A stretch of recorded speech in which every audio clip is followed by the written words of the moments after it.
আজকে দুপুরের লাঞ্চের ভিডিও তো তোমাদের সাথে শেয়ারই করা হয়নি। তো এক মা দিদি বাড়িতে রয়েছে, তো কী হয়েছে, আরেক মা তো রয়েছে রান্না করে খাওয়ানোর জন্য। খিদেতে পেট চোচো করছিল আর কাকিমা ফোনের পর ফোন করে যাচ্ছিল যে কখন খেতে আসবি, কখন খেতে আসবি, বেলা হয়ে যাচ্ছে। তো অফিস থেকে বেরিয়ে পড়েছি খেতে যাওয়ার জন্য কাকিমার বাড়িতে, মানে অনুব্রতর বাড়িতে। তো রাস্তায় দেখো বৃষ্টি হয়েছে, পুরো ভেজা। আর এই পাশটা না কি সুন্দর নার্সারি, প্রচুর ফুল গাছ। আমি রোজ এখান থেকে যাওয়ার সময় নার্সারিটা দেখতে দেখতে যাই। আর দেখো বাদিকে কত আশফল হয়েছিল। তো ঘরে ঢুকে গেছি, ঘরে ঢুকে দরজা দিয়ে খেতেও বসে পড়েছি। আর খেতে বসার আগে কাকিমা বললো তোর জন্য প্রসাদ রেখেছি, নারকেল আর কলা।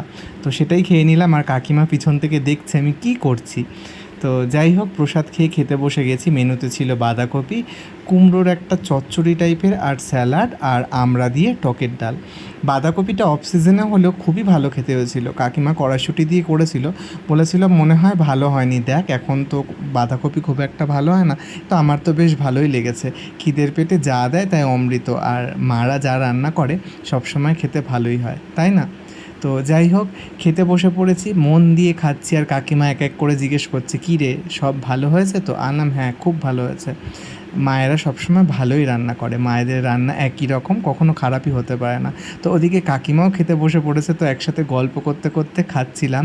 বেশ মজাই হচ্ছিল। অনেক দিন পর কাকিমার বাড়িতে গেছি, আর কাকিমা না সবসময় খুব মজার গল্প করে। তো যাই হোক, ভিডিওটা ভালো লাগলে অবশ্যই লাইক কমেন্ট করো। ভালো থেকো।